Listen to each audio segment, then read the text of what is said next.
Welcome to Shaken Not Burned, a cocktail of solutions for a sustainable future. I'm Felicia Jackson. And I am Giulia Bottaro. Each week we interview experts to talk about parts of the sustainable transition and what you and your business need to know to succeed. Sustainability is complex and constantly evolving, and it can be hard for a business to adapt and remain competitive. We are here to help you learn all about the changing economy and the ongoing transition. So join us as we explore the concepts and the tools you need to plot a course for a sustainable future.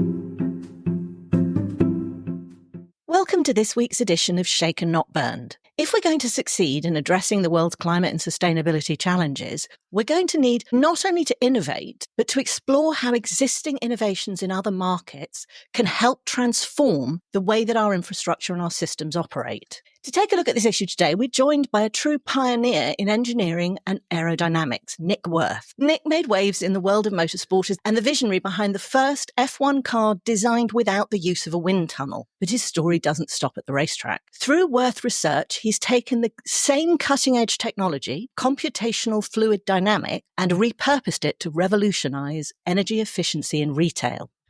From AirDoor, which keeps stores comfortable while slashing heating and cooling costs, to EcoBlade, which keeps produce fresh without wasting cold air, his innovations have already saved retailers over £60 million in energy costs, and for those of us concerned about climate change, over 116,000 tonnes of CO2 emissions. But this is just the beginning. The sorts of questions we have to ask are, how can high-performance engineering help accelerate the energy transition? What's stopping retailers from adopting game-changing technology? And what role should governments play in making sustainable solutions more the norm? So, Nick, welcome to the show. You've had a fascinating career spanning motorsports and aerodynamics and now in retail. Can you tell me a little bit about your journey, how you got to where we are today? Well, good morning, Felicia. Thank you.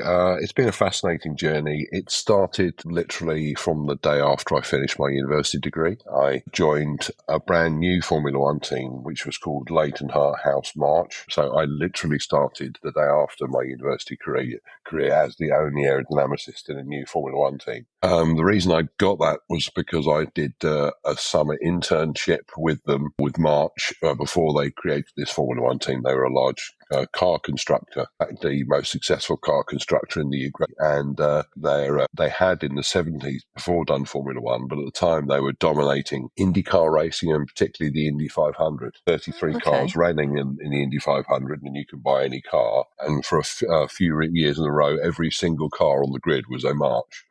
I was very fortunate. Yeah, I was very fortunate to work there, and I was quickly joined by another young engineer who had been working on their IndyCar program, a rather famous chap called Adrian Newey. So Adrian New was the car designer. I was the aerodynamicist for a couple of years. We had two very interesting years at Leighton House and both went our separate ways. I decided to leave. Strangely to the team, they decided to fire Adrian.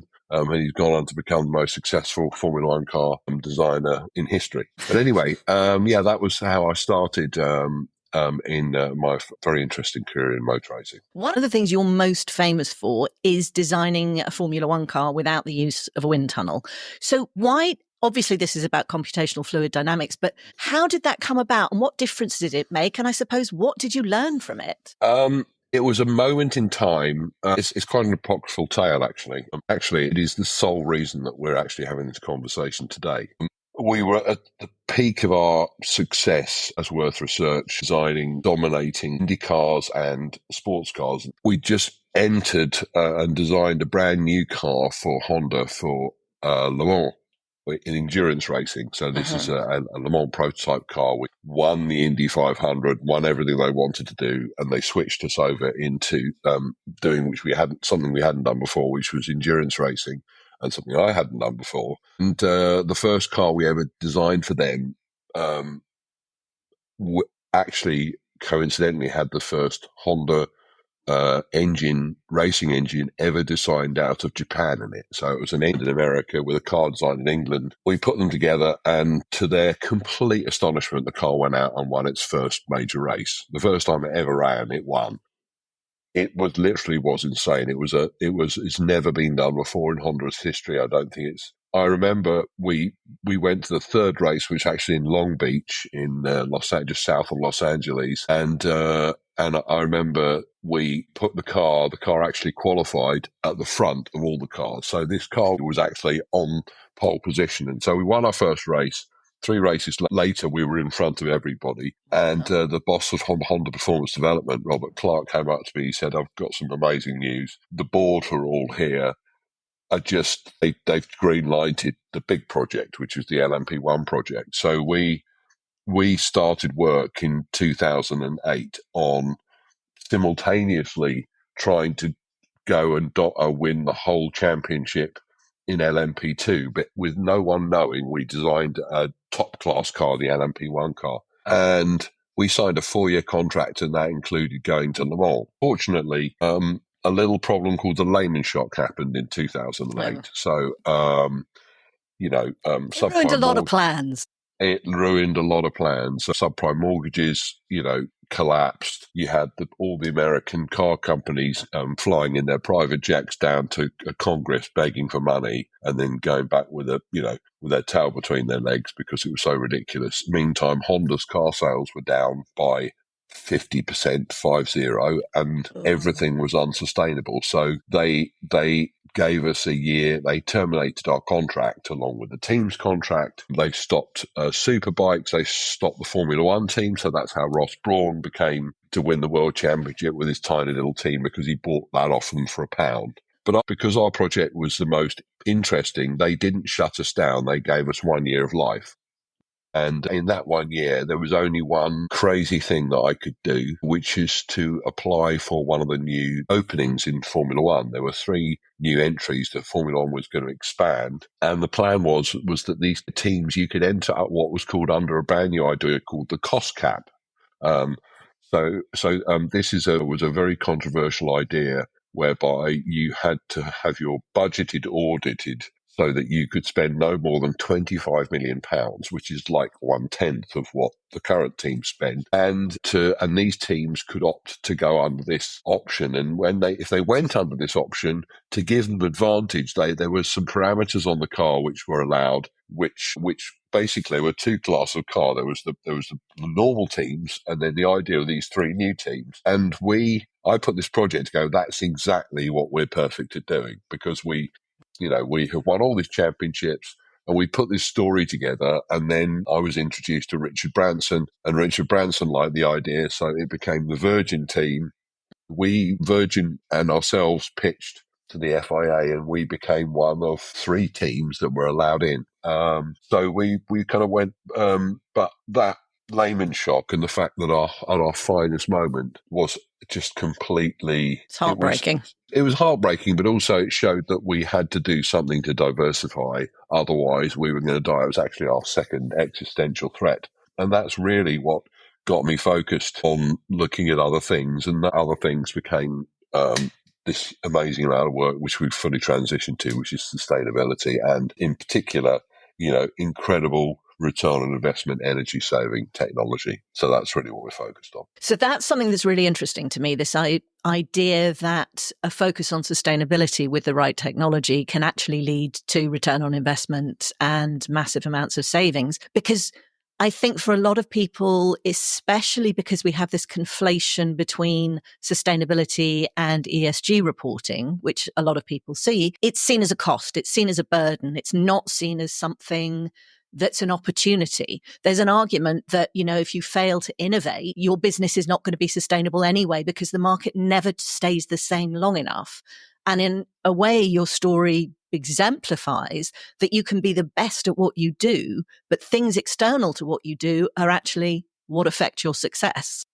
So can you talk me through how it works? So, what made you realize that sustainability was a huge opportunity for you, and how your technology could actually have a big impact?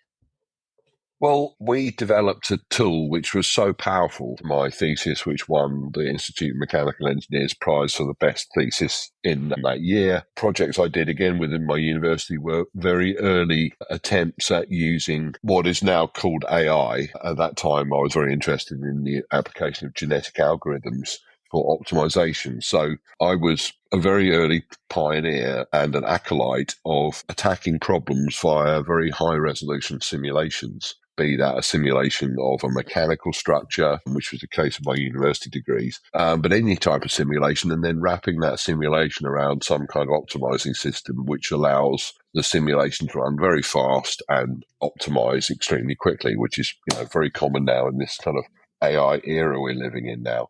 But at the time, it was kind of heretical thinking. And the one problem that we couldn't crack when I was in Formula One, but we became to be able to crack when I started Wirth research, was that of full three-dimensional computational fluid dynamics. So computational fluid dynamics really was born from a set of equations, starting with Bernoulli's equation, which is one which explains the pressure in a fluid depending on its velocity. You have Bernoulli things give you kind of pitot tubes which measure the speed on airliners. You've seen various problems in the past when airliners have these frost up and they cause speed reading errors which can often lead to disaster. But the fundamental laws of aerodynamics can be encapsulated in what we call the Navier-Stokes equations.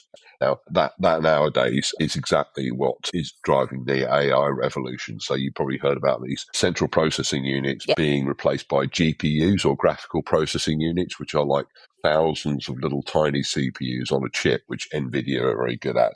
That's exactly the route that CFD took, and we were very early into that. And we were the first people to kind of make really, honestly, around the first people to ever make very turbulent CFD, which is a type going over race cars, work. And we proved that in the Honda program. We used it to dominate the Honda program. And coming out into retail was the first time that we developed it. We'd taken this kind of super weapon that was designed in this kind of ecosystem, which was, say, the Galapagos Islands. It's a bit like taking a Galapagos finch and seeing, well, is it any good on the mainland? And actually, this Galapagos Island super weapon of the CFD, which was designed to destroy the opposition in motorsport, turned out to be amazingly good at solving the problems that we thought were the obvious ones, which were, let's use our leverage to do what our technology to do what we're best at, which is for reducing energy, reducing aerodynamic drag, improving the efficiency of things. And the first thing we actually had a go at, believe it or not, was a truck. It was a commercial vehicle. And we did a deal with Eddie Stobbart, who were passionate about reducing their fuel consumption because their bills were quite big. And we did this. We had the money at the time to do a 2-year program where we went and did this kit, which basically had to have a very good return on investment. So I wasn't trying to sell this on any kind of ESG or sustainability thing. It was simply about saving money. And they told us the optimum number they needed to hit was a 3-year payback.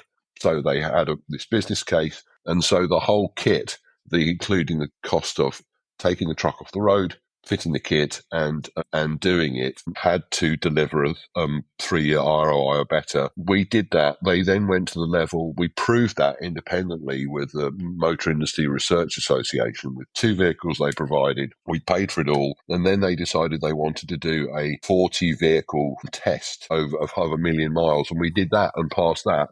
So then they decided to buy 1,000 of these units, and we were off and running in the energy-saving world. And believe it or not, that's the one that took us straight to the next big fleet of trucks that we thought we'd have a go at, which was this fleet of trucks run by Marks and Spencers. Okay. And it was Richard Gillis, who is a champion of sustainability, and he was actually the head of Marks and Spencers' whole sustainability arm called Plan A. Because as you and I know, there is no Plan B. Indeed. And he was the quite brilliant guy who took this rather tall, very talkative and excited engineer from racing who came in and explained to him why he should change his entire truck fleet to have these parts. And it was a no-brainer. And here are all the results. And you can't possibly say no to saying, hang on a minute, Nick, that's actually not our biggest energy problem. And it's like, okay, well, what is your biggest energy problem? And he said, well, it's supermarket cabinets. Marks and Spencers, we have supermarket cabinets. They are very, very good at keeping our prawn sandwiches and Diet Coke cool for our customers to grab as they go by. Unfortunately, they're also very good at spilling out cold air, making our customers and employees' feet freezing, and costing us north of 100 million a year in energy. And he said this. Wow. And he said the frustrating thing is that we know that when we put glass doors on these cabinets, everything's absolutely fantastic. The customer's feet are warmer, the employees' feet are warmer, the energy is reduced by half. It's just a little bit of a problem that our sales collapse.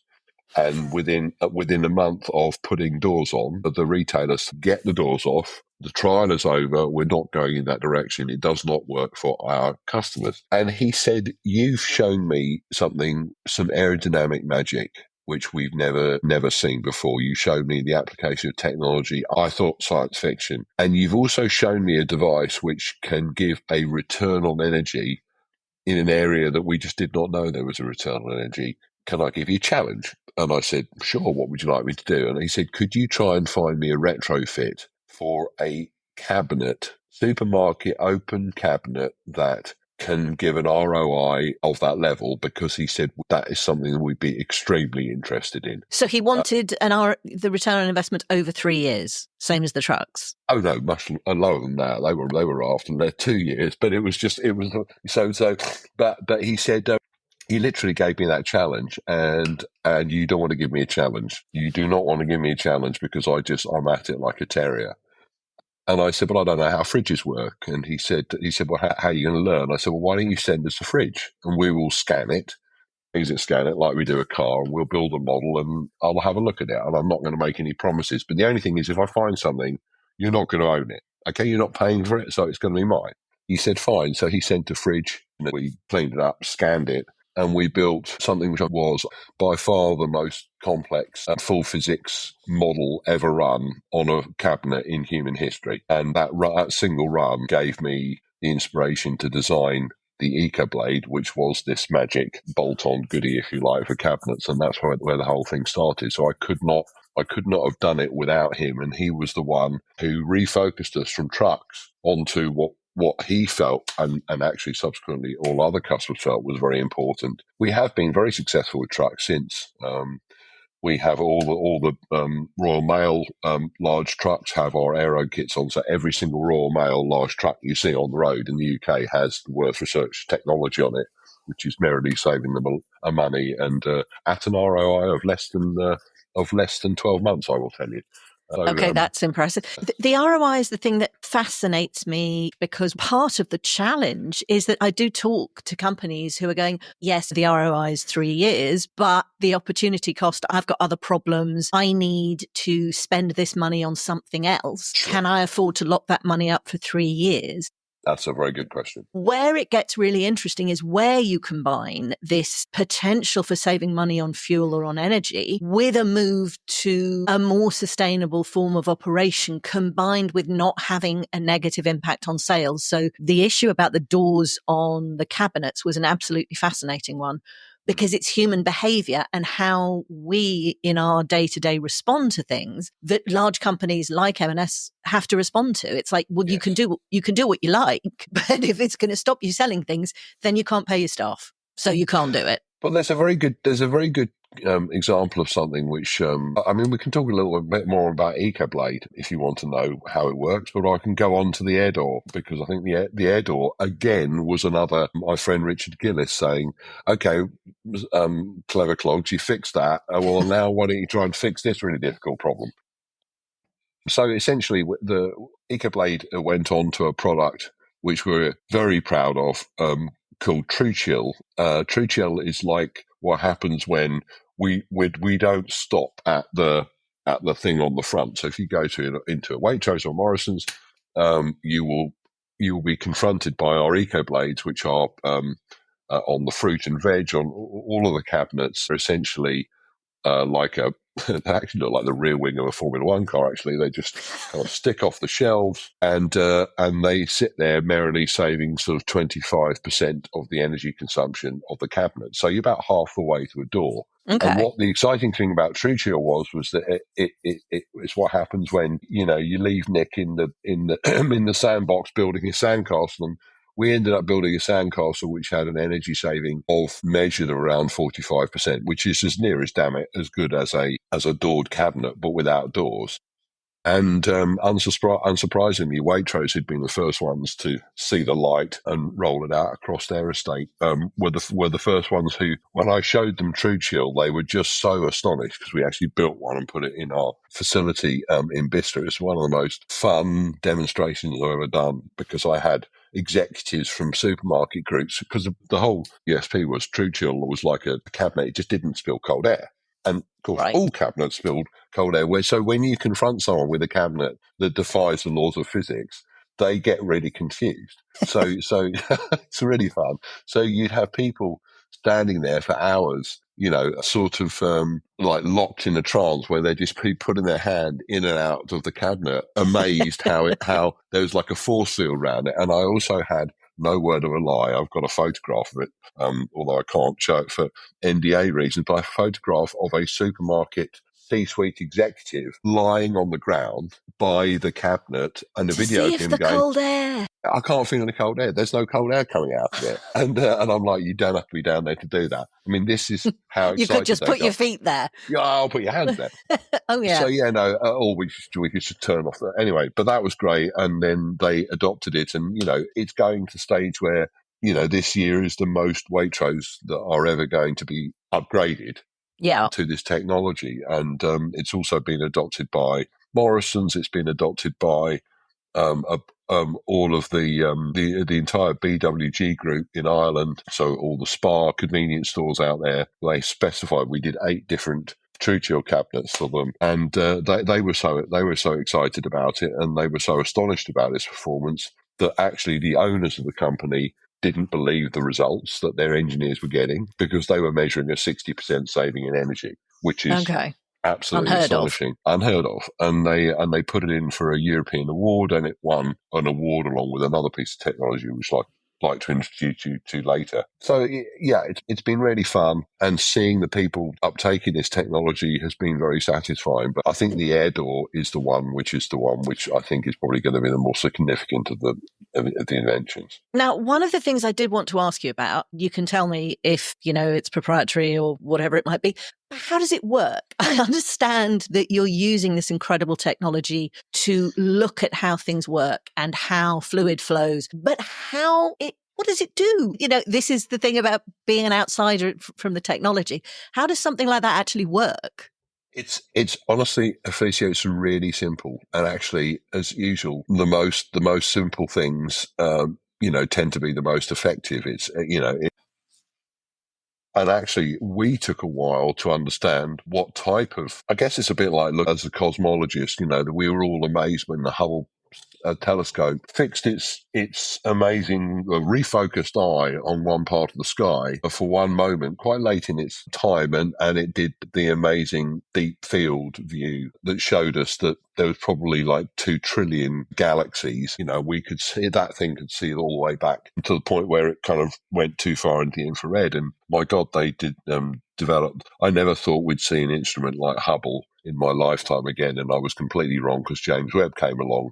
Yeah. And it used a different British sensor, actually, called Mearcam, to allow us to look into a region of the infrared which just allowed structures to come visible and us to see back to literally the dawn of the 300,000, whatever number it is after the Big Bang. Yeah. And, now there's all this, is the Big Bang right? Is it actually only 13 billion years ago? And they're using a different technology. And we use CFD to show us a different way of looking at the air curtain, where all of a sudden the flow structures, like the structures that come in infrared from cosmology or X-ray, they became obvious to us using different markers. So infrared's not visible to human eye. Human eye is not sensitive to turbulence. The only time you can see turbulence is when you look on a hot road in the desert. You can see the sort of shimmering, or you can see the stars twinkling. That's when the human eye can see that. But we can get CFD to output what turbulence looks like. And as soon as we did that,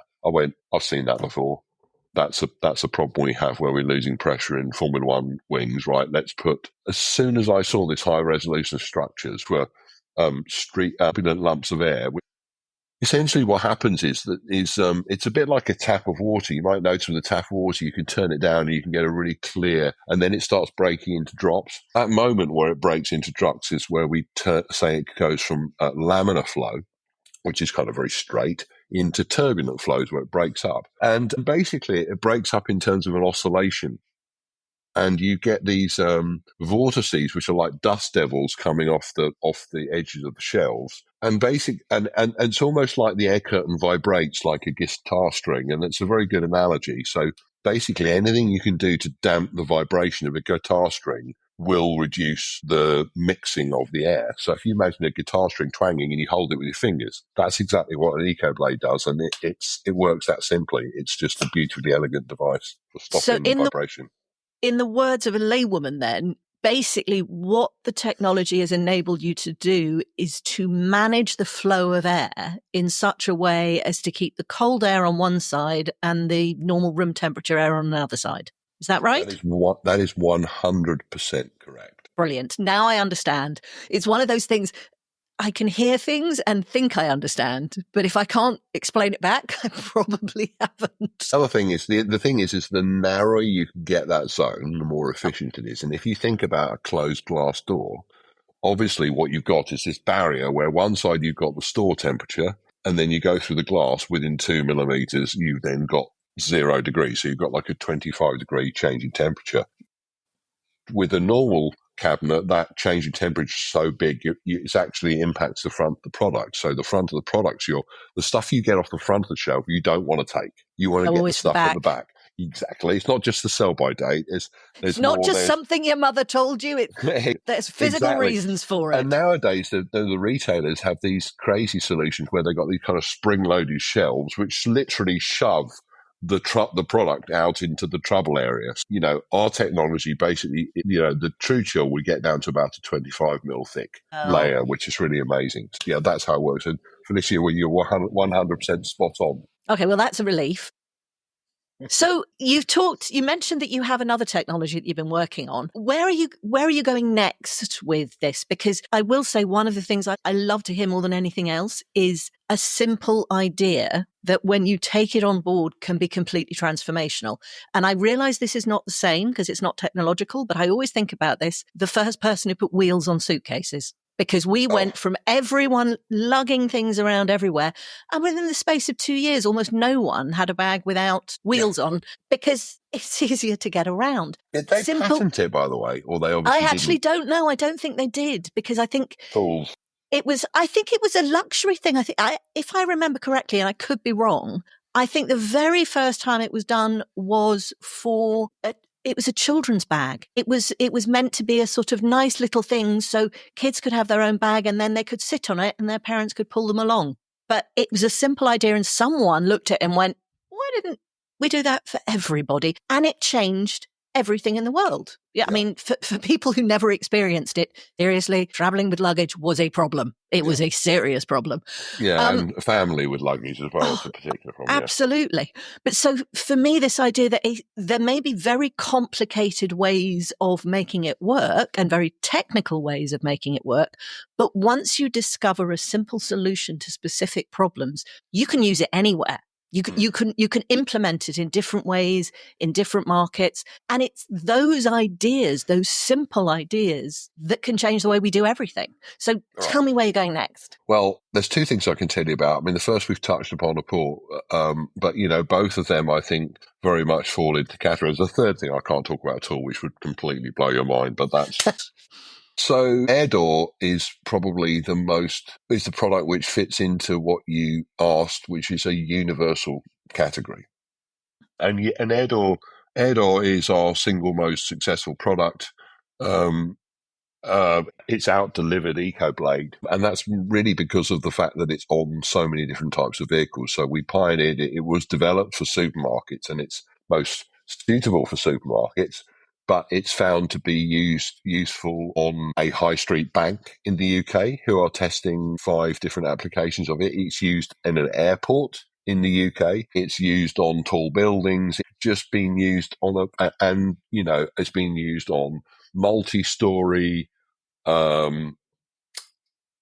shopping centre stores. So the John Lewis in Edinburgh has got our probably the finest installation of our AirDoor technology to date. It's actually got 14 of them on one shop, and they find it very effective. But again, Waitrose, as usual, John Lewis had the vision to partner us on this project, and we installed the first of these devices at Berkhamsted. So the simple thing was the Berkhamsted store, which is still there. And it was great because they had this wonderful sign outside, telling their customers, we're about to install the world's first AirDoor at this shop. And the customers were like, goodness, deliver all this performance. And I remember being down there, and one of the great things about being in motorsport is there's pretty much very few engineering disciplines where you can make a decision and get such immediate feedback and have such joy in making a decision. It's like, hey, why don't we stop the car now Lewis to put some wet tyres on because I think it's going to rain. And then he does that and then he wins the race. It's like the engineer's like, oh, and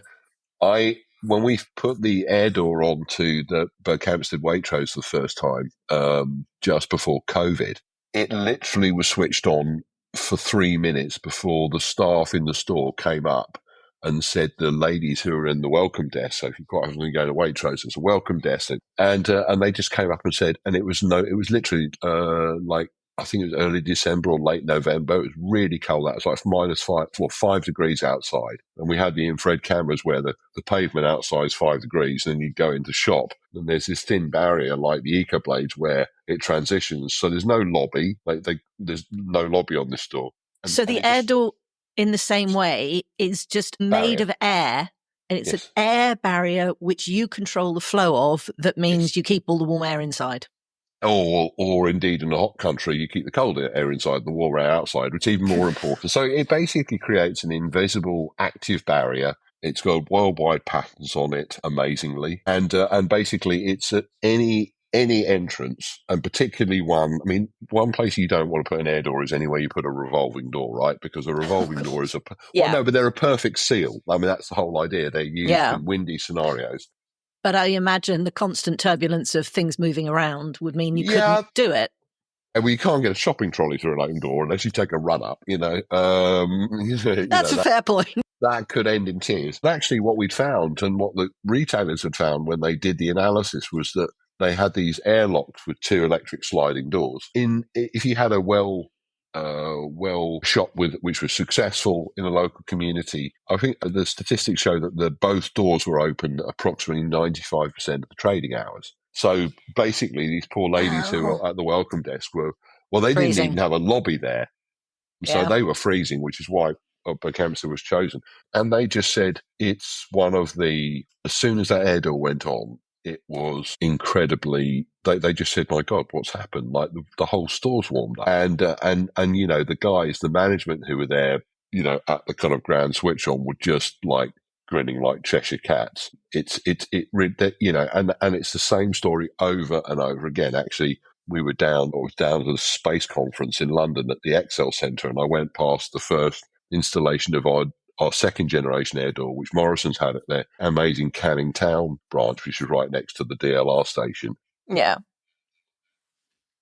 Unfortunately, that door had tripped out, and I went on to have a look, and they said, well, the door's not working. So I phoned up. We found out what the problem was and got it reset. And the manager was literally hugging me, saying, like I'd like Moses come down from the mountain. It's like, you fix the AirDoor. I've been trying to get the management to do this for 8.5 months. Oh, my Lord. And would you just walk in and, you do an incantation and this thing comes alive. It was really incredible. So, it's that one product, it has so much potential, and particularly it's not just got an amazing ROI. It's all linked through to the way of thinking which we have, which is low energy. And to do that, and when you really get generated, it's when you do something which fundamentally affects the performance of a building, any building, offices, the comfort or whatever, in a way where it makes an impact on the heating or cooling system that runs the building. That's when it goes mad. So it's really interesting because it turns out that our customers had been they had been holding our feet to the fire. When you get an AirDoor installation, the first thing a customer says, I want to know the return on investment. And actually, the return on investment is easy with an AirDoor because you are replacing everybody has this thing over a door, which you'll be very familiar, which is a blast of hot air.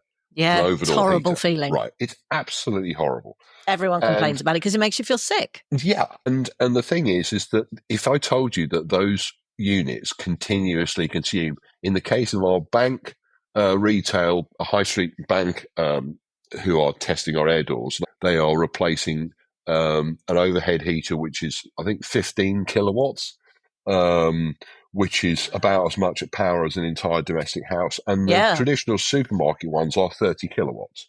So a very well-known, let me put it this way, a very well-known high street pharmacy company doing comparisons between AirDoor and not an AirDoor, and they've been measuring the energy consumption.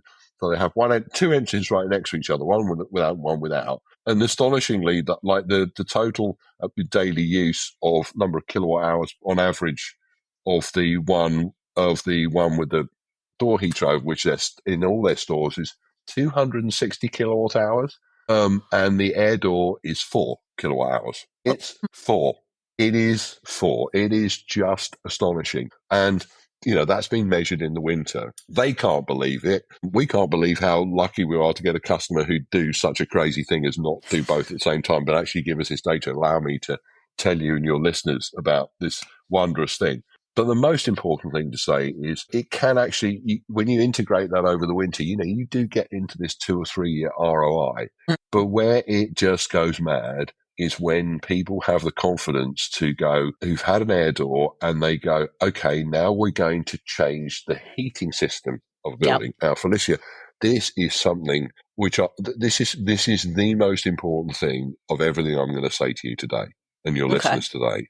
And it really, you've got a great question for me about how listeners can change their behavior to help. And this is right at the heart of it. So please listen carefully. So the thing about the AirDoor is that it works best when there's the biggest temperature difference between what the shop is or what the building is, be it a house, and now I'm talking about homes, and the outside world. So when AirDoor is absolutely brilliant, for example, in the UK, is when it's freezing cold. When it's freezing cold, it has Morrison's, bless them, weren't convinced about AirDoor. And we said, well, it's very simple. Just turn it off and on for a week. And then they'll go, oh, yeah, we've noticed that the gas heating system is going up, is bouncing up and down by 25% with one door when and we said, well, does it, is it down when the door's on? Yes, it is. And we said, well, there's your answer. So, but this is what's so exciting. Now we are in the era of you and I, what we really want to do is we want to reduce carbon emissions. That's what is driving me. I did a project with NASA. I did a project on the Mars rovers, which changed my life in 2012. Honestly, Felicia, is what got me on this drive. I became fanatical about using my skills, the company skills, to do this, because we had to do it, and I knew that the only way to do it was to do it in a way such that you were silly not to do this, right? It doesn't matter about ESG, and that's what we're all looking for. It's sustainability by stealth. It's sustainability by just like logic. It's like illogical not to do this, and this is what I always try to do it from the trucks onwards. So the thing about AirDoor, which is a longer play, is that when you come to that inevitable moment when the store, the company, the house builder has to go, you know what, we ain't putting gas heating in anymore.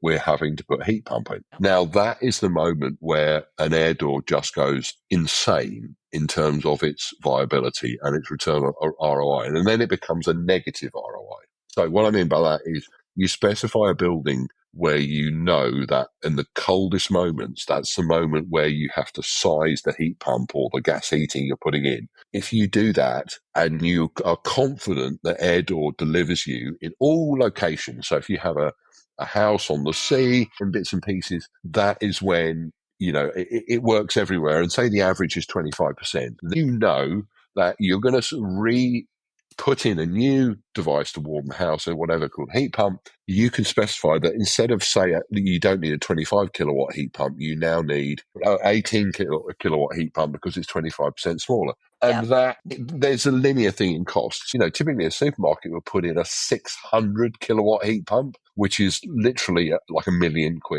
Yeah. And now you're basically saying, well, I'll tell you what, if you run an AirDoor, now you're going to put in one which costs £700,000. So you're going to save £300,000 on and that's 10 times the cost of an AirDoor. I mean, it's just it's bad. You literally that.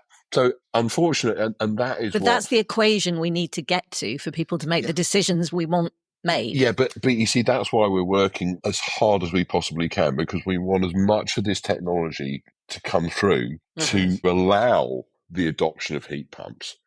All praise to Octopus Energy. And, what we're doing is we're designing a device which they're going to love us for. It's called Climate Flow Home. And we should actually know tomorrow whether we've been successful with a government grant for that technology. So it's a development for a version of this. We haven't gone on to Climate Flow, but it's a version of another energy-saving technology, which again, this high street bank who tried AirDoor say, hey, we want this new thing because it's going to save us all this money. And we're trying to get a version which works for the home, which combines with AirDoor to give basically a 70% saving in energy. Yes, 70%. So it's all about quite that, Felicia. Dramatic and impactful. And for me, it's a particularly interesting thing you're talking about because of the challenges of the heat network in the UK, because of the fact that we're so reliant on natural gas, and that there's been this big discussion, this big narrative that, heat pumps are too expensive, they're too complicated. Natural gas, why don't we just put hydrogen in the gas networks? It's like, no. Different size molecules, different pipes, different network. That's not even thinking about how that hydrogen is generated. But if you're actually talking about being able to combine an airflow design of a home with a heat pump that could cut energy costs by 70%. Yes. That's an insane thing to say to anyone living in this country paying energy bills. It's you can get them to spring the straitjacket round my house right now because we're there, we'll stand by it. That's what we're looking at. That's incredible. And when your further question comes on in terms about government incentives and bits and pieces, it's about helping that. But it shouldn't be helping something which has a payback over 10 years and saddles the country with more debt. It should be an enabling thing to enable people to, get down to lower energy bills. It increases our energy security. There's so many ways it benefits us as a country. It's extraordinary. And the fact that it's a British invention is the icing on the cake for me. And it comes out of motorsport. This is motorsport's gift to the world right here, right now. That's what it is. And it's a fabulous gift, because if you listen to Kemi Badenoch talking about the fact that net zero is going to be too expensive, what you're talking about is taking existing technology from a traditional, well-known, sort of old school fossil fuel based industry and going, we learn all this stuff, we can turn this around, we can totally transform the way in which we operate. Absolutely. I mean, further question you have is, do I believe other industries are underutilizing CFD? Well, they absolutely clearly are. There's huge possibilities. I did this amazing study at the peak of our work with Morrison's. I did this amazing study where I looked at all their food manufacturing. And Morrison's pretty much saved the country. I'm not joking. That is absolute. They had an inspirationally good CEO who's sadly no longer part of the business, David Potts. And he realized the moment that COVID hit that he had his keys on probably the most important instrument, because Morrison's food manufacturing are the biggest fresh food manufacturer in the UK. So they cover every type of food. And he got, and operating those food manufacturing facilities in COVID was almost impossible. I mean, literally, it didn't come under the supermarket category, which the government kept open so people could keep eating. But it was food manufacturing where, unless you can prove that you are kind of COVID safe, you had to shut down. And what he did, which was basically double the output of their food manufacturing in a time where they had to do it with like half the staff was just astonishing. It's basically what kept, I mean, for example, they kept People all the fed. McDonald's. Well, Yeah, I yeah, mean, yeah. it's, I'm not a great fan, but, for example, every single burger that you eat in a McDonald's in the UK comes from one abattoir owned by Morrison's in the UK. Every single vet that McDonald's has to ensure that the quality of meat, which is, I can assure you, the finest meat they have. So all this stuff about lips and whatever, it's just not true. I've seen it with my own eyes. And the energy saving in the food manufacturing sector is just mind-blowing, only paling into insignificance behind what my next 100% mission is. And the owner of the company who builds AirDoor, our fabulous manufacturing partners, VES, are determined to help us because they do about £500,000 a month with the NHS. And I am telling you that the NHS is the next sector I have to go after. Okay. As a proud British citizen with this technology, I simply have to work on the NHS because the hospitals are the single highest energy consuming human occupied buildings per square metre. And there's one reason. It's because of the laundry.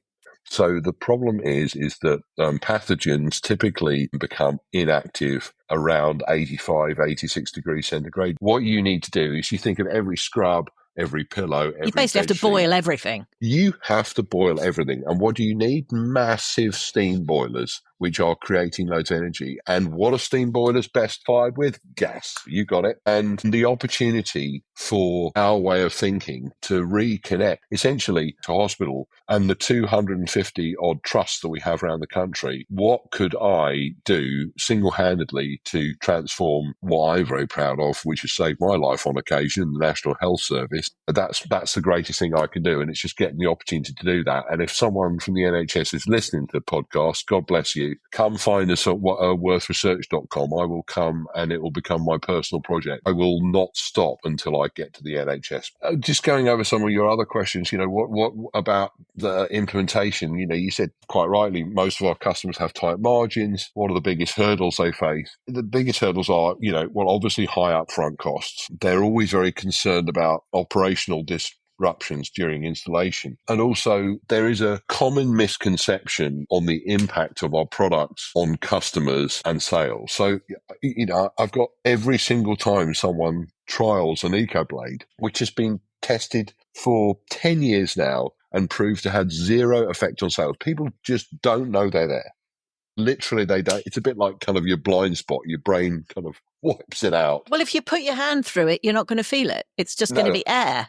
I know. The paranoia, we found the power of the retailers, the people who decide the look and feel. You've got to get them on side. Yeah. And also nowadays, they have quarterly CapEx cycles, which conflict with even our sort of 2-year CapEx ROI cycles, which can conflict with our 2-year This is one of the things that drives me absolutely crazy, because there seems to be this focus in business and actually in government about prioritizing short term over medium and long term, because that's no way to run a business. If you're only thinking about what's going to happen in the next 3 months, you're not planning for the impact of what's going to happen in 6 months or a year.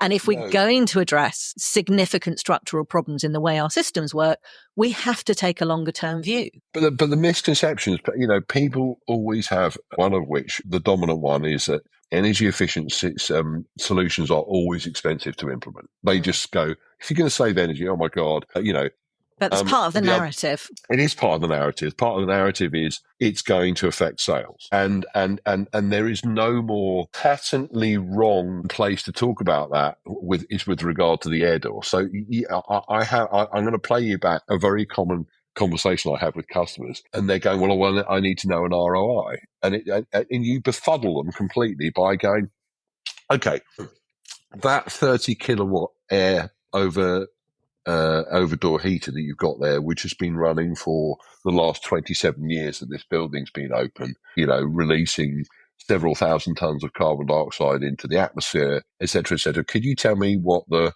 return on investment that you got for that energy? How much energy did you save? Well, that's a stupid question. It costs energy, yes. So why did you put it in? Well, we have to put it in. Why do you have to put it in? Well, because otherwise the store's freezing cold. Oh, okay. So now you're telling me that you are quite happy to throw money down the drain because the customer and the associates are more comfortable. And they go, yeah. And it's like, okay, so why are you forcing me to save energy to achieve the same thing? And they go, actually, you're right.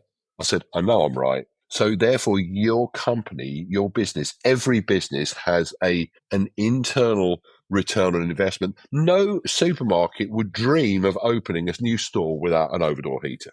You just wouldn't do it because you'd know that within 2 days in the winter, they'd shut down, like no one would go. Or the staff would just go, we're out of here. So but this is about understanding priorities and actually aligning them, because it's not just about cost and energy. So Felicia, our mantra is the number one thing with our clients is, does our product improve the customer experience?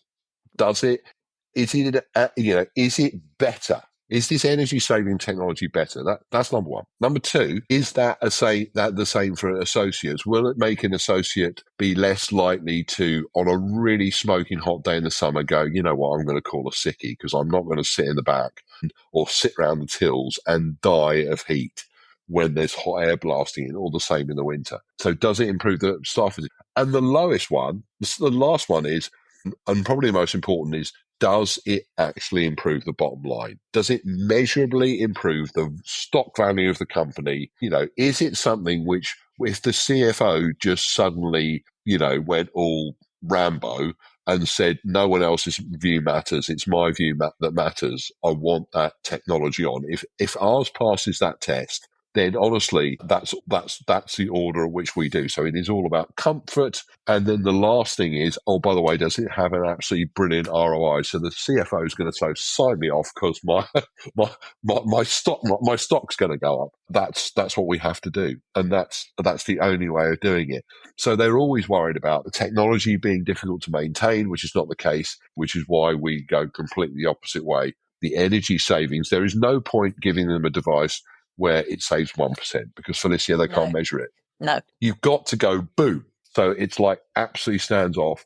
So that doesn't really relate to us. But, I'm setting you up for the next one. I mean, I think the government's policy can really help us with that. And you've asked a very interesting question on that. So talk to me about how.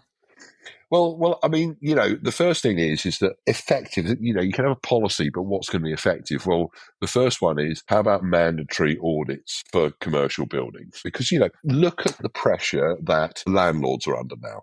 A landlord who has, who legitimately bought, say, made some money, bought 10 buy-to-let places, suddenly has this energy thing that you just can't do. You're not allowed to let it unless the energy efficiency of your is place at a certain level. It's why the hell aren't they doing this with commercial? Like, obvious why they're not. It's so the other thing is I think that the AirDoor is a retrofit. I think the AirDoor is a retrofit which could, and there are other ones as well, because there's no way you can write policy to suit. But to be fair, sorry to interrupt, but I think one of the things that isn't talked about enough is that retrofit is literally one of the most important things that any government can do to address this problem. Yes. Most of the building stock that's going to be around in 2050 has already been built. Yes, of course. And retrofit hasn't really worked that well in the last 20 years. There have been attempts to do it in government programs, often not successful because of a misunderstanding of how business works. I remember there was a big government grant scheme to business, which for energy efficiency, but it was on offer to the CapEx budget, and often it's the OpEx budget. And okay, with AirDoor it might be different, but it's about understanding the dynamics of how a business is run. And governments don't necessarily always seem to have a holistic view of how the economy and business and investment actually work. Yeah. So I think, no, that's fine. It's interesting, actually. There was one particularly brilliant, one of our clients who adore our products, was the co-op group, but the co-ops divided into different regions. And there was one extremely bright lady who was the head of the energy efficiency. And she came in and met us and had a presentation in the early days of EcoBlade. And she came along with her pet dinosaur, who was the refrigeration guy. The two of them were like a gestalt, and working together, they were navigating how they could get this through the co-op finance system. Yeah. And it was a brilliant case of complementary approach. But they couldn't have done it. They couldn't have arrived at this solution as individuals. So she was stuck. He was stuck because he had about 50% of their shelves needed replacing. And she was stuck that she couldn't get to the CapEx budget to test this EcoBlade. And when the two of them sat together, I said, can't you see the answer's obvious? They're going, no, we can't see the answer. I said, why don't you consider a shelf with an EcoBlade as one unit? And that is now a shelf that has an energy ROI. And they're like, oh my God. You know what I mean? It's just like, that's unbelievable. It's bringing the right bits together.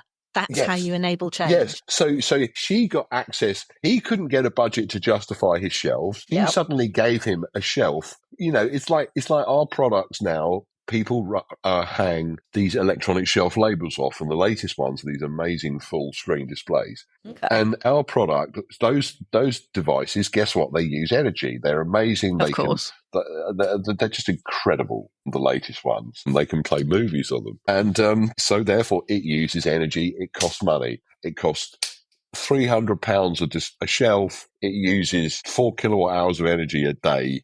And that, blah, blah, blah. And guess what? When you put them on as an EcoBlade, on the front blade of an EcoBlade, they actually start saving energy. So they save more energy than they use. And it just flips the budget completely over. Okay, this is a shelf edge technology now that has an ROI because no other one does in the world. It's really amazing. So I would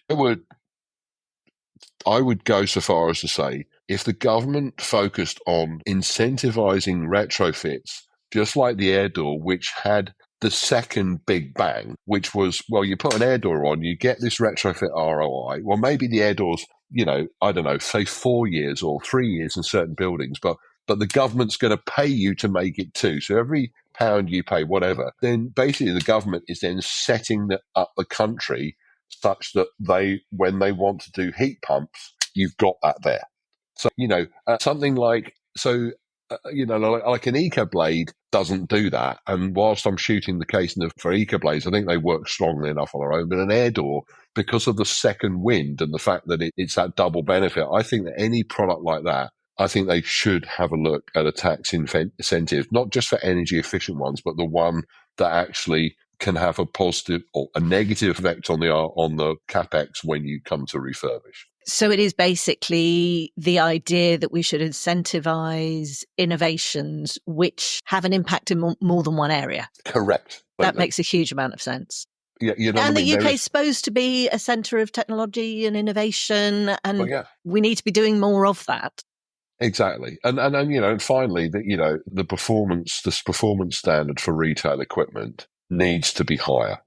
I was reading a piece of analysis, it was a few years ago, but it was talking about the biggest impact on European energy efficiency was actually a small piece of European legislation which just demanded an increase in motor efficiency because it was seen as unreasonable that it wasn't slightly more efficient, as in the motors operated differently. But these motors went into everything, and this was about 25 years ago. And it apparently had a huge impact on energy consumption. Obviously, our energy consumption has gone up over time, but when this improvement in the motors was introduced, it fundamentally transformed everything. That's why I was so excited when you mentioned performance certificates, because the levels of performance you accept, that changes a market. And if people have to do something, you find a way of doing it that you can afford, because somebody's going to go, well, that's a market I want to target. Yeah, you've hit the nail on the head. And, and as I say, there are effective policies. I mean, you're asking about incentives or regulations. I don't think it's for me to say that because otherwise it then starts, like I can't help but lean towards our products. And also it's a bit difficult answering the question on, government mandates. No, and I get that. I'm just really interested in perspectives on what we can do better and how we can do better, because the reality is, the world is a complicated place at the moment. Markets are difficult. Everyone's trying to save money, but we're supposed to be growing as well because we need economic growth. There's all these different dynamics in play. And if we need to find solutions that address multiple problems at the same time. So thinking about regulation, thinking about what everyday people can do is just something that fascinates me. So, because I like not only to hear about the technologies that are changing the way in which we do things, but what the people at the forefront of those innovations actually think about what we could do differently. As I say, the most important thing about it is what can they do? Is there a way that you can differentiate retrofit to those that give this second payback? And that you say, so you asked me about, what's next. There's things I can talk about, things I can't talk about. Things I can talk about are climate flow technology and AirDoor and how the two blend together. So I see AirDoor's taken off in the UK in the biggest possible way. It's the rate of fitting, we just can't keep up with it. Thank God there's a company who's competent in manufacturing, installing. Our partners, VES, who are doing a magnificent job in dealing with all of their customers and growing this technology kind of exponentially. Our next target is to try to hit North America with that. So we have patents on it in North America, and getting certified for North America has been the biggest challenge for that. But we're now certified for North America and about to go in there.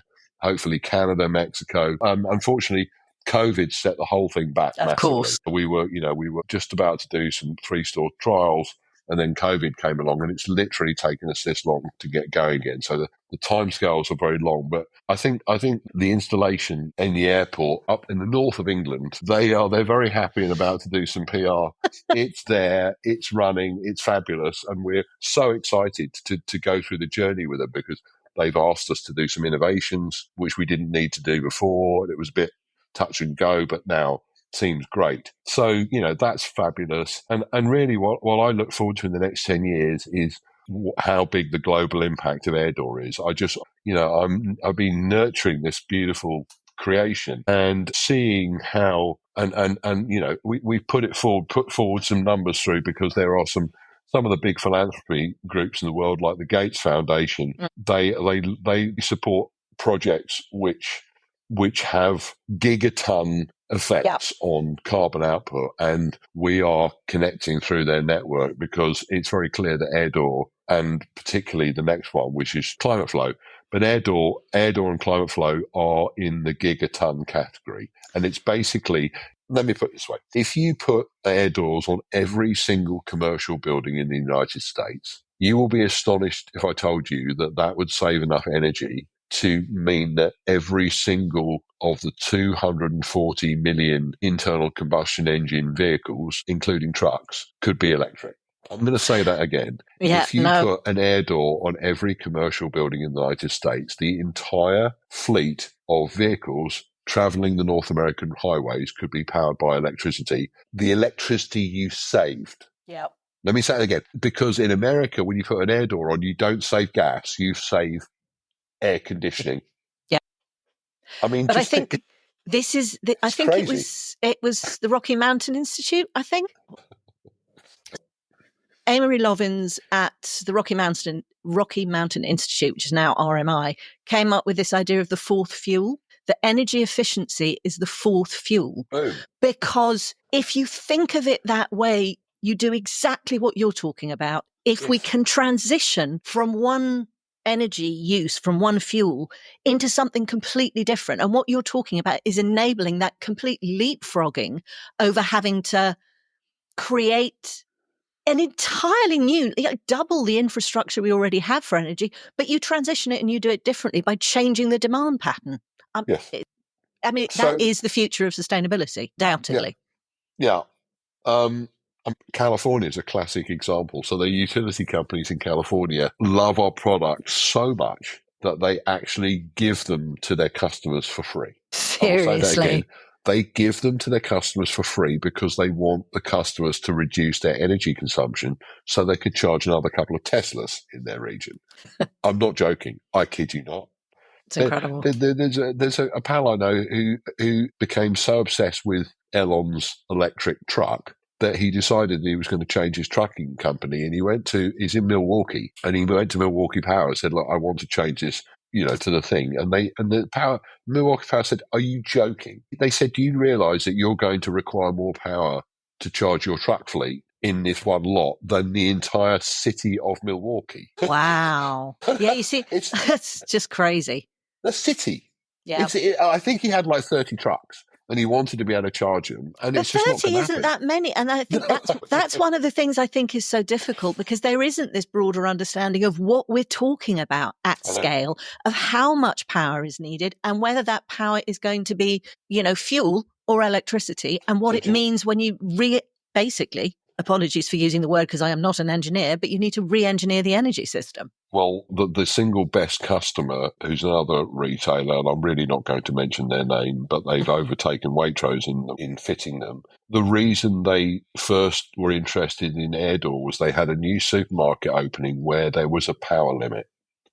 Fascinating. The only way the engineers could get the store to work was by including our theoretical savings. And so they ended up doing the most perfect air door installation where they sealed the entire building with air doors. So they had air doors on the front, air doors all round, it exceeded their expectations. And actually, they put loads of solar in, and they didn't have to do that. I mean, it's literally why they've overtaken Waitrose, because they just love it. And now, guess what they're about? They were facing limitations, and they found a solution that enabled them to do what they needed to do within those limitations. Absolutely correct. It was a fourth fuel. Totally. And it's just a complete change in the way in which you're approaching your problems. And the technologies and the innovations that we're talking about and that you've developed at Wirth Research are exactly the way in which we get to do that, which is incredibly exciting. One of the things we haven't actually talked about is what exactly is Climate Flow? The fastest invention we've ever won a prize for. So it's been in place for about a year, and it's already won a major European award along with NGF. And it's the one that we are currently transitioning into being tested in a very forward-thinking high street bank, who are the ones who are testing AirDoor. And I think that the two inventions that I've been working round the clock 7 days a week on for the past 9 months has been modifying Climate Flow, suite of technologies which basically allow the recycling of energy. In case you hadn't noticed, we are about energy efficiency and particularly recycling, and we've got a fairly good command over the second law of thermodynamics.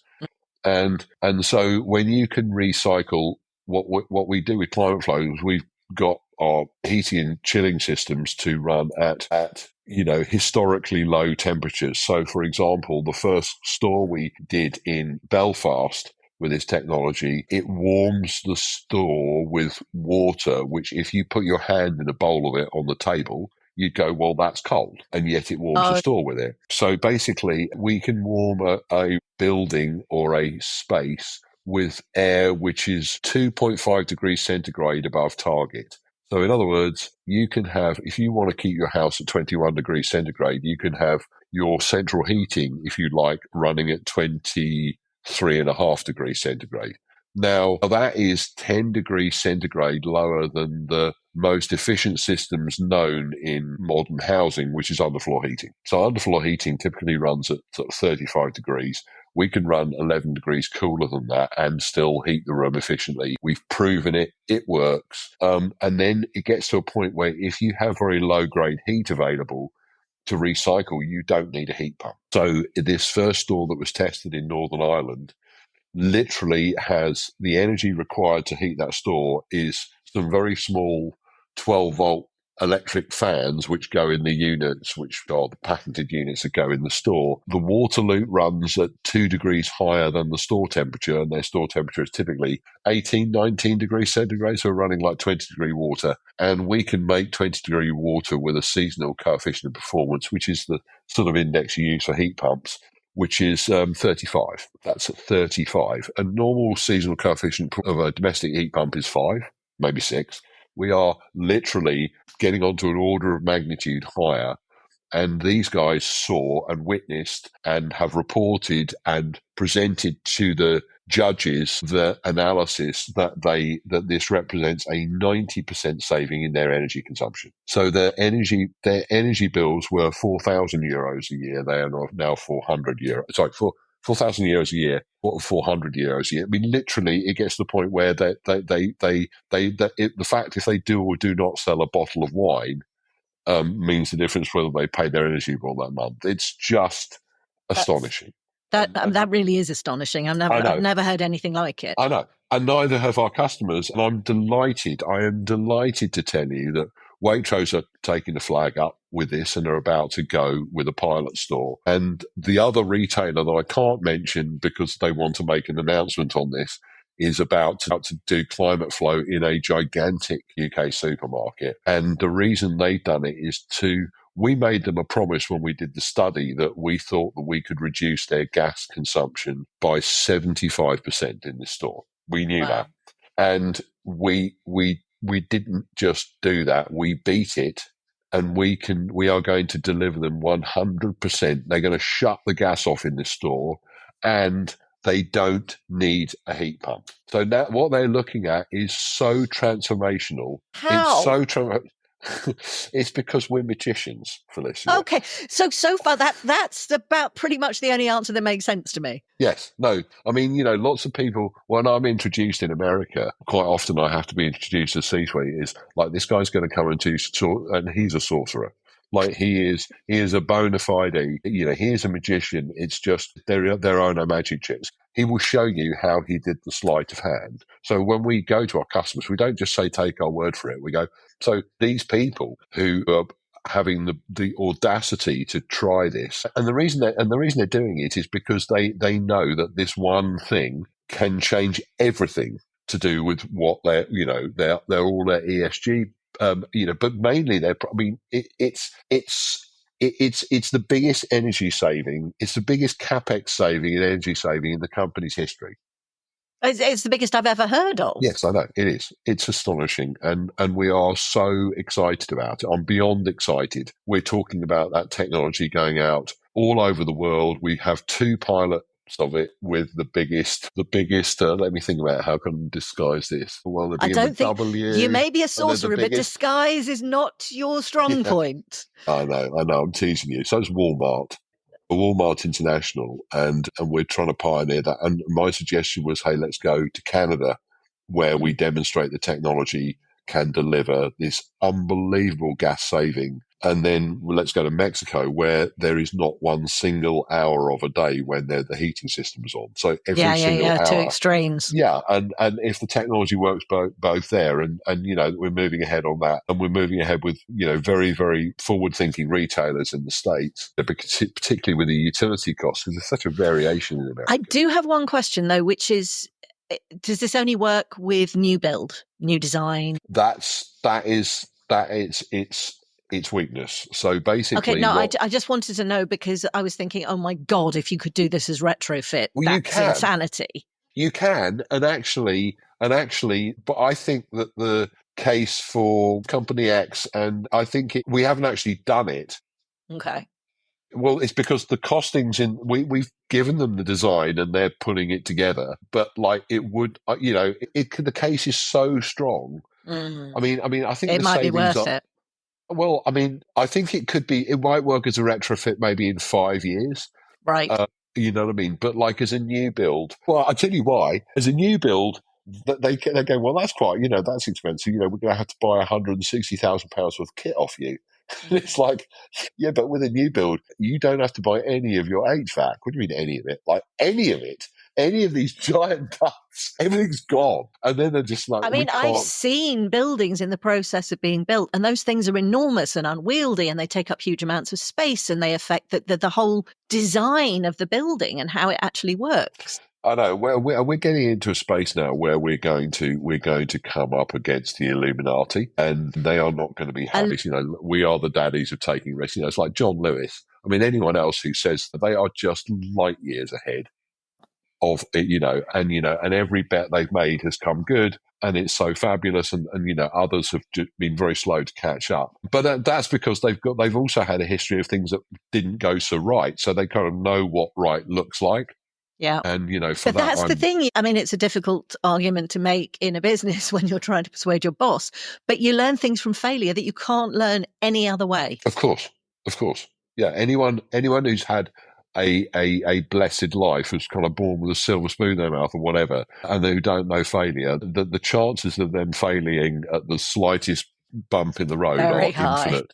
Do you know what I mean? And you know, I know and you want exactly to, what you mean. you want, you know, it's like people who are second time founders. My God, if you find a second time founder and you can get on board with them, the chances of success are so much higher because they've been through all the pain and bits and pieces like that. But Yeah, you I know, remember those feelings very, very well. so what, you know, what is next for us? I mean, you know, Felicia, I mean, I'll say it on record. Pushback about against ESG for Yeah, us, yeah. it's just Well, irrelevant. you said yourself, it's sustainability by stealth. This is Yes. not about regulation. This is not about reporting. This is about saving money. It's about customer benefit. And if you happen to be able to look like a leader at the same time, fantastic. This isn't about saving the planet. It's about saving pennies to earn pounds. That literally going at that level. The fact that it does save the planet is wonderful, and they can all bask in it. But you know, the fact that, you know, it's not about climate virtue. I'm not trying to preach. You know, it's about profit through precision engineering. I love that.